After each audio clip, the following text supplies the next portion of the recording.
നമസ്കാരം. ഗൾഫ് ഫോക്കസിലേക്ക് എല്ലാ പ്രേക്ഷകർക്കും സ്വാഗതം. ഞാൻ പ്രജിൻസി കണ്ണൻ. നോക്കാം വിശദമായ റിപ്പോർട്ടുകൾ. ലഡാക്ക് സംഘർഷങ്ങൾക്ക് പിന്നിൽ ആസൂത്രിത നീക്കമെന്ന ആഭ്യന്തര മന്ത്രാലയം. ജീവരക്ഷാർത്ഥമാണ് പോലീസ് വെടിവെച്ചത്. 4 പേർ പോലീസ് വെടിവെപ്പിൽ മരിച്ചതിന് പിന്നാലെയാണ് കേന്ദ്ര ആഭ്യന്തര മന്ത്രാലയത്തിന്റെ വിശദീകരണം.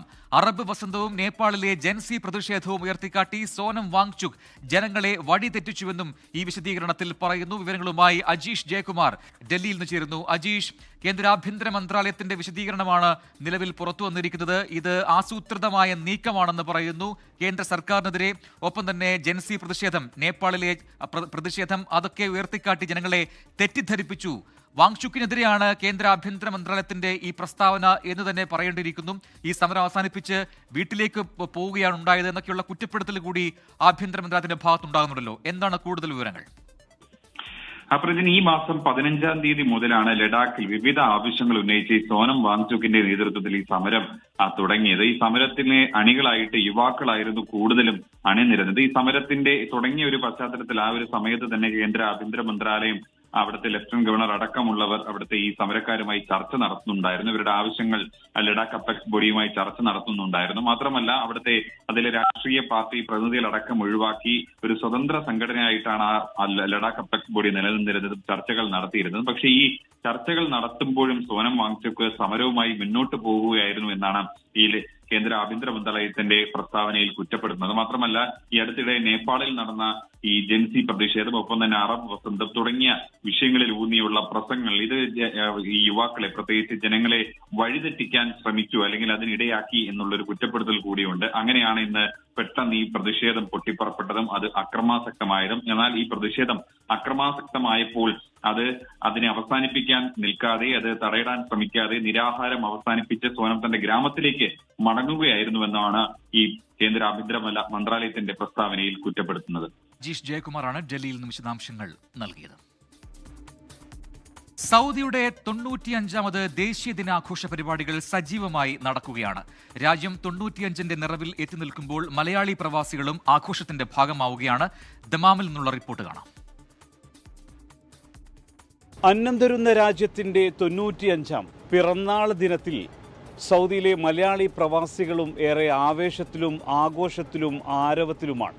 അവരാൽ കഴിയുന്ന വിധം അവരുടെ വാഹനങ്ങൾ മോടിപിടിപ്പിച്ചും മധുര പലഹാരങ്ങൾ വിതരണം ചെയ്തുമെല്ലാം പ്രവാസികളും 95ാം സൗദി ദേശീയ ദിനത്തെ വരവേറ്റു. തീർച്ചയായിട്ടും ഈ പറഞ്ഞതുപോലെ തന്നെ സൗദിയിലെ മലയാളി പ്രവാസികളും ഏറെ ആവേശത്തിലാണ്. രാവിലെ മുതൽ തന്നെ നിരത്തുകളിൽ അവരുടെ വാഹനങ്ങളൊക്കെ മോടി പിടിപ്പിച്ചുകൊണ്ടും അതേപോലെ തന്നെ ദേശീയ പതാക അലങ്കരിച്ചുമൊക്കെ മലയാളി പ്രവാസികളും ഏറെ ആവേശത്തിലായിരുന്നു. അവരും അവരവരാൽ കഴിയുന്ന രീതിയിൽ അന്നം തരുന്ന രാജ്യത്തിൻ്റെ 95ാം പിറന്നാൾ ദിനത്തിൽ അവരും പങ്കാളി. തീർച്ചയായിട്ടും എന്തോന്നു, കഴിഞ്ഞ വർഷവും ഇതേപോലെ നിരത്തിൽ കണ്ട ആളാണ്. അതെ, കഴിഞ്ഞ വർഷവും ഞങ്ങൾ ഇതുപോലെ കുടുംബസമേതം ഞങ്ങളുടെ വണ്ടിയൊക്കെ അലങ്കരിച്ച് സ്വദേശികളോട് ഞങ്ങളാൽ കഴിയുന്ന വിധത്തിൽ ഈ വർഷവും ഞങ്ങൾ അതിലും കൂടുതൽ 95ാമത് സൗദി നാഷണൽ ഡേ വളരെ ഗംഭീരമായി ആഘോഷിച്ചുകൊണ്ടിരിക്കുകയാണ്. നല്ല തിരക്കാണല്ലേ, റോഡിലൊക്കെ നല്ല ഫുൾ തിരക്കാണ്. കഴിഞ്ഞ വർഷത്തേക്കാൾ ഗംഭീരമായ ചടങ്ങുകളാണ് ഇവിടെ ഇപ്പോൾ സൗദിയിൽ. ഇപ്രാവശ്യം എനിക്കൊന്ന് വാഹനങ്ങൾ, എനിക്കൊന്ന് ഒത്തിരി മലയാളികൾ ഇതേപോലെ വാഹനങ്ങളൊക്കെ മോടി പിടിപ്പിച്ചല്ലേ? അതെ, തീർച്ചയായിട്ടും വാഹനങ്ങൾ ഈ പ്രാവശ്യം വിദേശികളും വണ്ടികൾ നിരത്തിറക്കിയിട്ടുണ്ട്. ഓരോ വർഷവും എനിക്ക് തോന്നുന്നു ഇത്തരം ആഘോഷങ്ങളിൽ പങ്കെടുക്കുന്ന അല്ലെങ്കിൽ അതിൽ പങ്കാളികളാകുന്ന പ്രവാസികളുടെ, പ്രത്യേകിച്ച് ഇന്ത്യക്കാർ, അതിലുപരി മലയാളികളുടെ എണ്ണം വർദ്ധിച്ചു വരുന്നു. അതെ, തീർച്ചയായും എനിക്കൊന്ന് കുടുംബസമേതമാണ് അല്ലേ? സൗദി അറേബ്യ ഓരോ വർഷവും ഉയരങ്ങളിലോട്ട് കുതിച്ചുകൊണ്ടിരിക്കുന്ന അവസരമാണ് ഇപ്പോൾ ഇത്. പ്രവാസി എന്ന നിലയിൽ ഇതിൽ നമ്മൾ ഒരുപാട് സന്തോഷിക്കുകയും അഭിമാനിക്കുകയും ചെയ്യുന്നു. പ്രവാസി എന്ന നിലയിൽ ജീവിതത്തിൽ ഒരുപാട് നേട്ടങ്ങൾ തന്ന നാടാണിത്. ഞങ്ങൾ മാത്രമല്ല, ഞങ്ങൾ മുഖാന്തരം ഞങ്ങളുടെ കുടുംബങ്ങളെ രക്ഷപ്പെടുത്താനൊക്കെ ഈ നാട് ഞങ്ങളോട് ഒരുമിച്ച് നിന്ന് കൈയോർത്ത് നിന്ന നാടാണ്.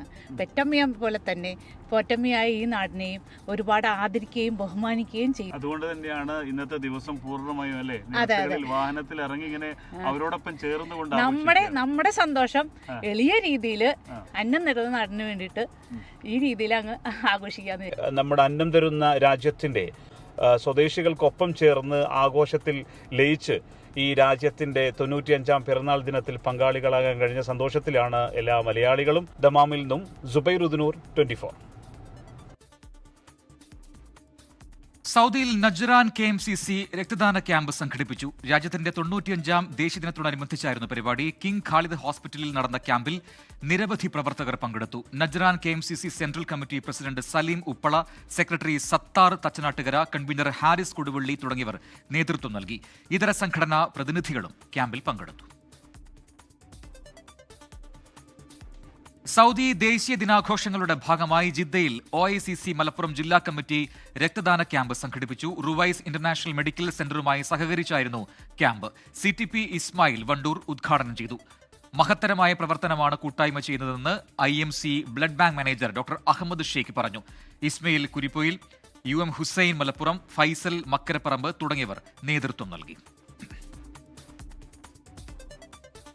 സൗദി ദേശീയ ദിനത്തോടനുബന്ധിച്ച് മക്ക KMCC സെൻട്രൽ കമ്മിറ്റിയുടെ നേതൃത്വത്തിൽ രക്തദാന ക്യാമ്പ് സംഘടിപ്പിച്ചു. അന്നം നൽകുന്ന രാജ്യത്തിന് ജീവരക്തം സമ്മാനം എന്ന ശീർഷകത്തിൽ നടന്ന ക്യാമ്പ് മക്കയിലെ കിങ് അബ്ദുള്ള മെഡിക്കൽ സിറ്റിയിലാണ് നടന്നത്. 95ാം ദേശീയ ദിനത്തിൽ 95 KMCC വോളണ്ടിയേഴ്സ് രക്തദാനം നടത്തി. സെൻട്രൽ കമ്മിറ്റി നേതാക്കളായ മുജീബ് പൂക്കോട്ടൂർ, മുസ്തഫ മലയിൽ, ഷാഹിദ് പരേടത്ത്, MC നാസർ തുടങ്ങിയവർ നേതൃത്വം നൽകി.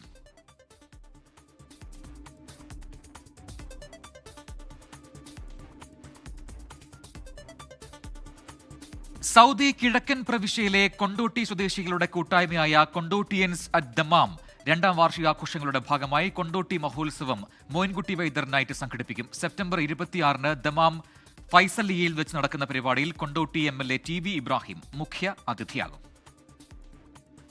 സൗദി കിഴക്കൻ പ്രവിശ്യയിലെ കൊണ്ടോട്ടി നിവാസികളുടെ കൂട്ടായ്മയായ കൊണ്ടോട്ടിയൻസ് അറ്റ് ദമാമാണ് 2ാം വാർഷികാഘോഷങ്ങളുടെ ഭാഗമായി കൊണ്ടോട്ടി മഹോത്സവം മൊയിൻകുട്ടി വൈദ്യർ നൈറ്റ് പരിപാടി ഒരുക്കുന്നത്.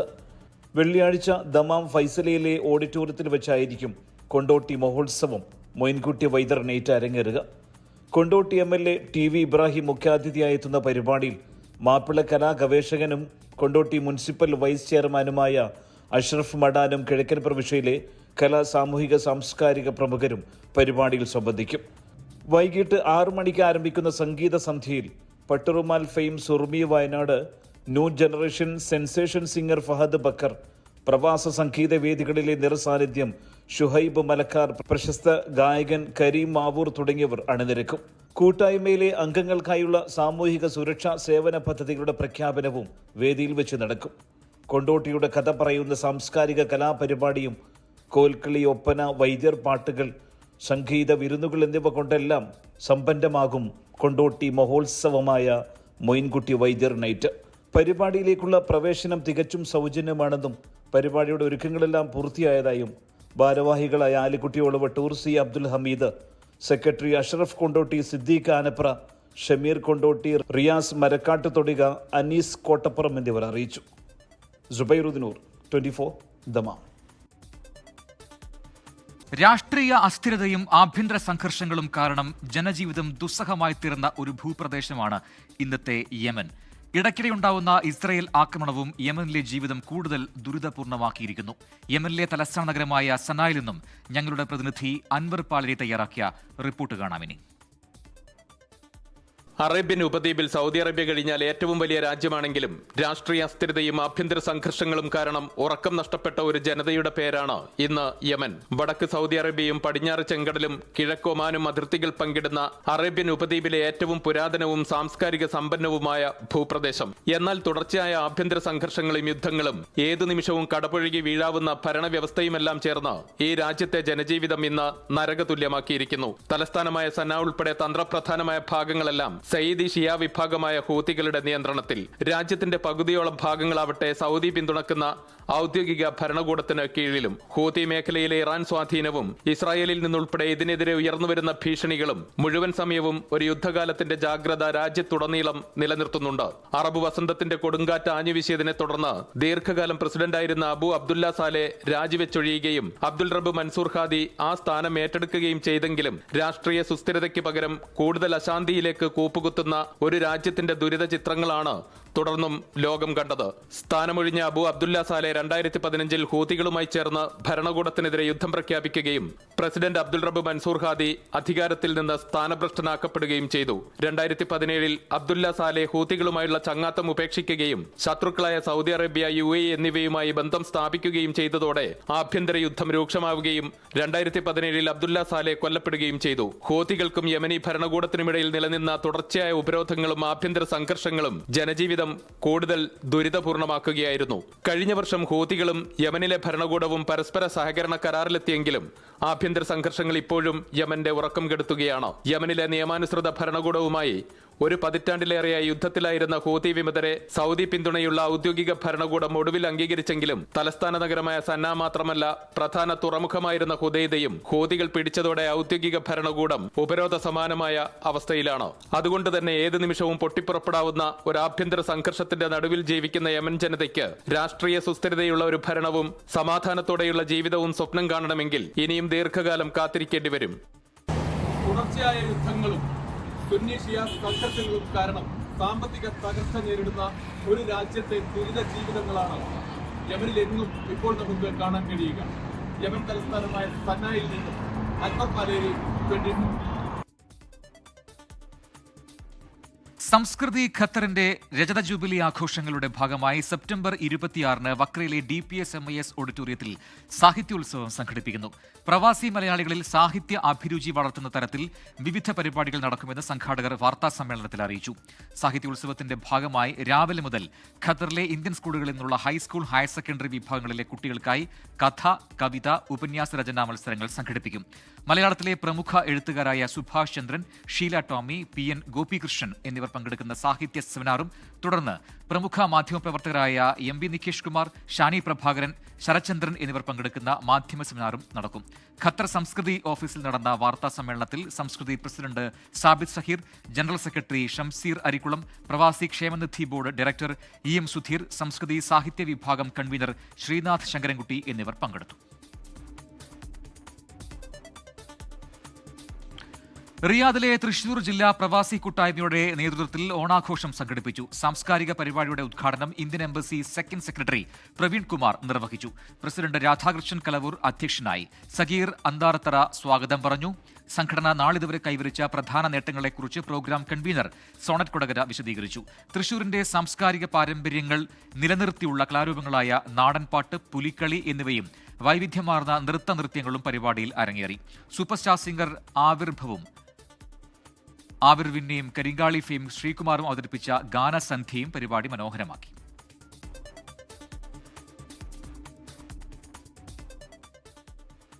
ആർട്ട് ആൻഡ് ക്രാഫ്റ്റിൽ ഗിന്നസ് വേൾഡ് റെക്കോർഡ് നേടിയ ജുബൈൽ മലയാളി സമാജം പ്രവർത്തക നീനു സാംസനെ മെമന്റോ നൽകി ആദരിച്ചു. ഏറ്റവും നീളം കൂടിയ പേപ്പർ പൂക്കളുടെ നിര എന്ന കാറ്റഗറിയിലാണ് നീനു സാംസൺ ഗിന്നസ് റെക്കോർഡ് നേടിയത്. 4 മണിക്കൂർ 39 മിനിറ്റിനുള്ളിൽ 1101 പേപ്പർ പൂക്കൾ നിർമ്മിച്ച് 574 അടി നീളമുള്ള പൂച്ചന്തമൊരുക്കിയാണ് ഈ ബഹുമതി സ്വന്തമാക്കിയത്. ജുബൈൽ ലുലുവിൽ നടന്ന പൊന്നോണം പരിപാടിയിൽ RJ നിയാസ് ഈ കുട്ടി, Jubail Malayali Samajam president Thomas Mathew Mamudan, general secretary Baiju Anchal, treasurer Santhosh, ലോക കേരള സഭാംഗം നിസാർ ഇബ്രാഹിം എന്നിവർ ചേർന്നാണ് ആദരവ് നൽകിയത്.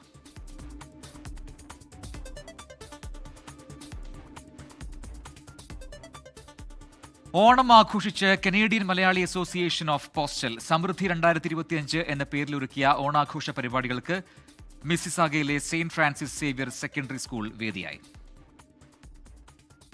Association president Vijayanathan, mega sponsor Pramod Kumar, Digesh എന്നിവർ ചേർന്ന് വിപുലമായ ഓണാഘോഷ പരിപാടികളുടെ ഉദ്ഘാടനം നിർവഹിച്ചു. കുട്ടികളടക്കം അണിനിരുന്ന വൈവിധ്യമാർന്ന കലാകായിക പരിപാടികൾക്ക് ശേഷം വിഭവസമൃദ്ധമായ ഓണസദ്യയോടെയാണ് പരിപാടികൾ അവസാനിച്ചത്. ആഘോഷങ്ങളോടനുബന്ധിച്ചൊരുക്കിയ മെഗാ ബമ്പർ ലക്കി ഡ്രോ പ്രൈസിന് എൽസമ്മ അലക്സ് അർഹയായി. ഹരികൃഷ്ണൻ പന്നിക്കുഴി, സുനിൽകുമാർ വിശ്വനാഥൻ, വർഗീസ് തറയിൽ, സണ്ണി ഫിലിപ്പോസ്, ജിന്നി ഔസേഫ്, റോസ്മോൾ തുടങ്ങി നിരവധി പേരടങ്ങുന്ന നേതൃനിരയാണ് ആഘോഷങ്ങൾക്ക് ചുക്കാൻ പിടിച്ചത്. 24 USA. CPI ജനറൽ സെക്രട്ടറിയായി ഡി രാജ തുടരാൻ ധാരണ. ദേശീയ കൗൺസിൽ ഇതിന് അംഗീകാരം നൽകി എന്ന വാർത്തയാണ് ഇപ്പോൾ പുറത്തുവരുന്നത്. പ്രായപരിധിയിൽ ഡി രാജയ്ക്ക് മാത്രം ഇളവ് എന്നാണ് സൂചന. Everything unanimous. Everything unanimous. Yes. So why this delay, sir? This much delay? So from evening we are. That is why it is unanimous. Ah.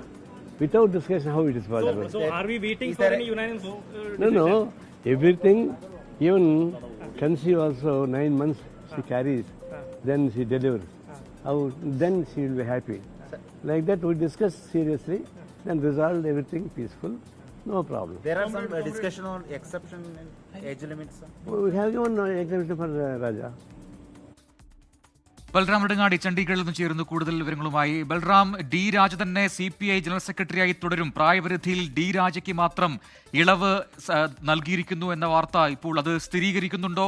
ഒപ്പം തന്നെ നാളെ ഇപ്പോൾ വീണ്ടും യോഗം ചേരുന്നുണ്ട് കൗൺസിൽ. അതിലായിരിക്കും അന്തിമ തീരുമാനം ഉണ്ടാവുക എന്നാണോ? എന്താണ് ഇത്രമാത്രം വൈകിയും ഈ യോഗം നീണ്ടുപോകാനുള്ള കാരണം?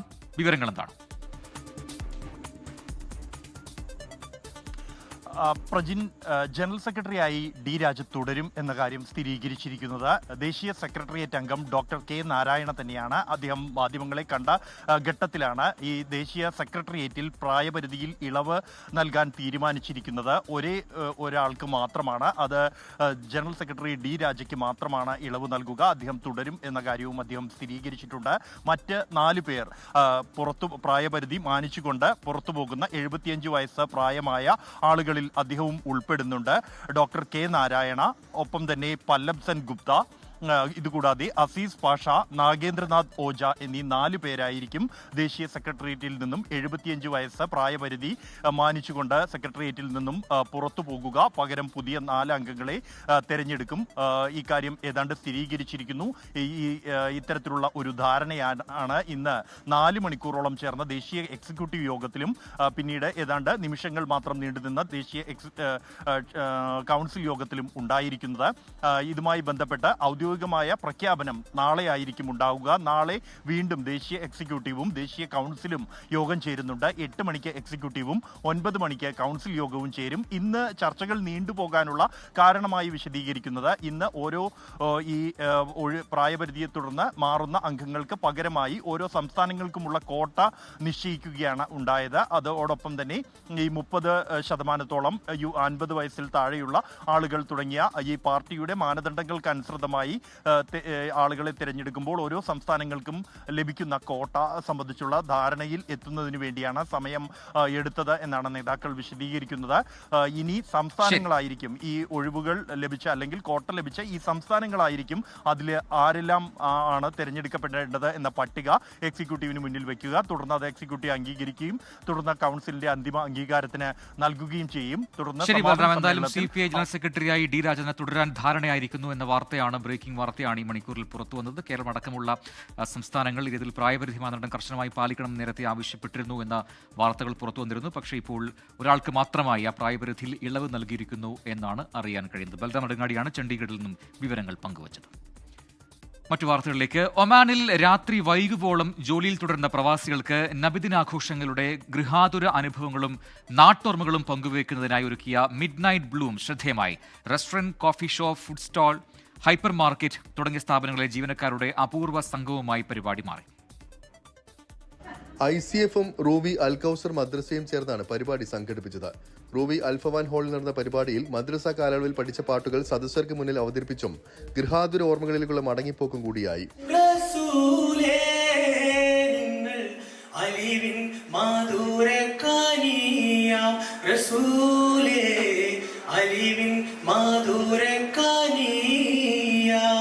മധു ഗാനങ്ങളും മാപ്പിളപ്പാട്ടുകളും ആലപിച്ചും പറഞ്ഞും ആനന്ദകരമായ നിമിഷങ്ങൾ ഓരോരുത്തരും പങ്കുവച്ചു. വിനോദത്തിന് അവസരം ലഭിക്കാത്ത ഹോട്ടൽ തൊഴിലാളികൾക്ക് അവരുടെ ജോലിക്ക് ശേഷമുള്ള സൗകര്യപ്രദമായ സമയത്തായിരുന്നു പരിപാടി നടത്തിയത്. രാവിലെ മുതൽ പാതിരാവോളം ജോലി ചെയ്തും ഉറങ്ങാൻ വേണ്ടി മാത്രം റൂമിലേക്ക് എത്തുന്ന ദിനചര്യയിൽ നിന്നുള്ള ഒരു മുക്തി കൂടിയായി സംഗമം. ജാഫർ ഓടത്തോടാണ് പരിപാടി ഉദ്ഘാടനം ചെയ്തത്. മിലാദ് പരിപാടികളിൽ പ്രവാസി സമൂഹത്തിന്റെ നാനാതുറകളിലുള്ളവരെ പങ്കുകൊള്ളിക്കുക എന്ന ലക്ഷ്യത്തോടെയാണ് ഇത്തരമൊരു പരിപാടി സംഘടിപ്പിച്ചതെന്ന് സംഘാടകർ പറഞ്ഞു. 24 ഒമാൻ. ജ്വല്ലറിയിൽ നിന്ന് പട്ടാപ്പകൽ 1.5 ലക്ഷം റിയാലിന്റെ സ്വർണവും പണവും കവർന്ന കേസിൽ 4 പ്രവാസികളെ റോയൽ ഒമാൻ പോലീസ് അറസ്റ്റ് ചെയ്തു. മസ്കത്ത് ഗവർണറേറ്റിലെ സീബ് വിലായത്തിൽ കഴിഞ്ഞ ദിവസമായിരുന്നു സംഭവം. ഏഷ്യാക്കാരാണ് പിടിയിലായത്.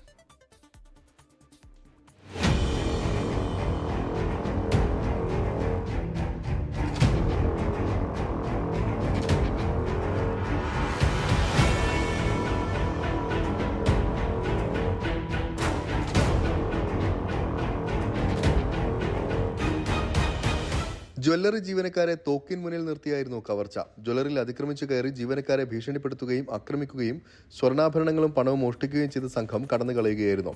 സംഭവത്തിൽ മസ്കറ്റ്, വടക്കൻ ബാത്തിന ഗവർണറേറ്റ് പോലീസ് കമാൻഡറുകൾ ജനറൽ ഡയറക്ടറേറ്റ് ഓഫ് ക്രിമിനൽ ഇൻവെസ്റ്റിഗേഷനുമായി സഹകരിച്ച് നടത്തിയ അന്വേഷണത്തിലാണ് പ്രതികൾ വലയിലായത്. CCTV ദൃശ്യങ്ങൾ ഉൾപ്പെടെ ശേഖരിച്ച് പോലീസ് നടത്തിയ കൃത്യമായ അന്വേഷണം പ്രതികളിലേക്ക് എത്താൻ സഹായിച്ചു. 1.5 ലക്ഷം റിയാലിലധികം വിലമതിക്കുന്ന സ്വർണ്ണാഭരണങ്ങളാണ് മോഷ്ടാക്കൾ അപഹരിച്ചത്.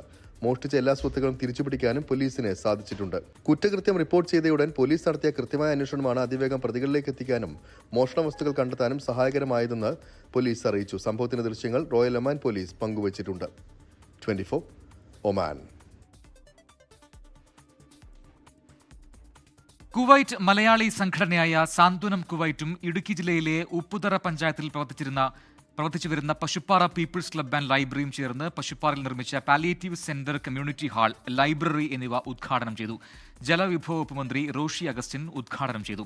സാന്ത്വനം കുവൈറ്റ് പ്രസിഡന്റ് ജ്യോതിദാസ് PN അധ്യക്ഷത വഹിച്ചു. 38 ലക്ഷം രൂപ മുടക്കിയാണ് നിർമ്മാണം പൂർത്തിയാക്കിയത്. ലൈബ്രറിയുടെ ഉദ്ഘാടനം ജില്ലാ പഞ്ചായത്ത് പ്രസിഡന്റ് രാരിച്ചൻ നിരാനുംകുന്നേൽ നിർവഹിച്ചു. പഞ്ചായത്ത് മെമ്പേഴ്സ്, സാമൂഹ്യ സാംസ്കാരിക പ്രവർത്തകർ, വനിതാ സംഘം പ്രവർത്തകർ, മതപുരോഹിതന്മാർ തുടങ്ങി നിരവധി പേർ പരിപാടിയിൽ പങ്കെടുത്തു. Pasuppara people's club president Abhilash, secretary Rajan, treasurer Pratheesh തുടങ്ങിയവർ പരിപാടികൾക്ക് നേതൃത്വം നൽകി. പ്രതിപക്ഷ പാർട്ടികളുടെ ശബ്ദം അവഗണിക്കുന്നത് ജനാധിപത്യത്തെ ദുർബലമാക്കുമെന്ന് ഇന്ത്യയുടെ മുൻ മുഖ്യ തെരഞ്ഞെടുപ്പ് commission doctor SY Qureshi. OICC Incas Qatar central കമ്മിറ്റിയുടെ ആഭിമുഖ്യത്തിൽ ഒലിവ് ഇന്റർനാഷണൽ സ്കൂൾ ഓഡിറ്റോറിയത്തിൽ സംഘടിപ്പിച്ച പരിപാടിയിൽ സംസാരിക്കുകയായിരുന്നു doctor SY Qureshi. Doctor SY ഖുറേഷിയുടെ 2 പുസ്തകങ്ങളുടെ വിദേശത്തെ പ്രകാശന ചടങ്ങിലാണ് രാഹുൽ ഗാന്ധി ഉയർത്തിക്കൊണ്ടുവന്ന വോട്ട് ചോരി വിവാദവുമായി ബന്ധപ്പെട്ട് അദ്ദേഹം സുപ്രധാന പരാമർശങ്ങൾ നടത്തിയത്.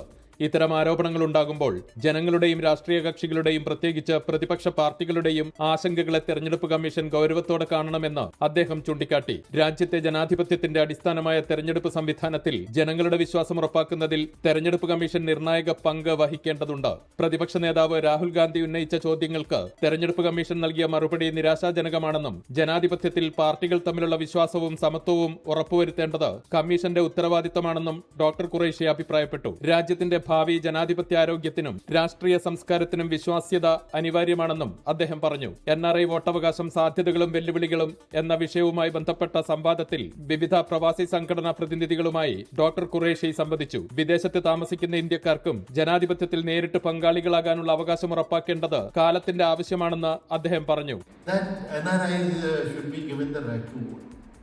So, and this demand was pending, and every year there will be NRI rework, and every year this will be a demand. And in 2008 or 9, when they raised the demand, Dr. Manmohan said that from next year we will have NRI voting. ഇതിനായി തെരഞ്ഞെടുപ്പ് കമ്മീഷനും ഭരണകൂടവും കൂടുതൽ ഗൗരവത്തോടെ ഇടപെടണമെന്നും അദ്ദേഹം ആവശ്യപ്പെട്ടു. Program committee chairman Juttas Paul ഉദ്ഘാടനം നിർവഹിച്ചു. കൺവീനർ ജീസ് ജോസഫ് സ്വാഗതം പറഞ്ഞു. OICC Incas Qatar general secretary Sreejith S. Nair, global അംഗങ്ങളായ John Gilbert, Nasar Vadakkekad, youth wing president Nadeem Manar, senior community നേതാക്കളായ Neelam Shude, KS Prasad, Milan Arun, Olive international school principal Jacob Mathew, Shiny Kabeer എന്നിവർ സംസാരിച്ചു. അൻവർ പാലേരി, 24 ദോഹ. ഇനിയൊരു വിയോഗ വാർത്തയിലേക്കാണ്. സിനിമാ സീരിയൽ തിരക്കഥാകൃത്ത് പ്രദീപ് പണിക്കരുടെ അമ്മ രാധമ്മ അന്തരിച്ചു. 83 വയസ്സായിരുന്നു. സംസ്കാരം നാളെ വൈകുന്നേരം 3 മണിക്ക് കരുനാഗപ്പള്ളി താച്ചേൽ ജംഗ്ഷനിലെ രാധാനിവാസിൽ നടക്കും.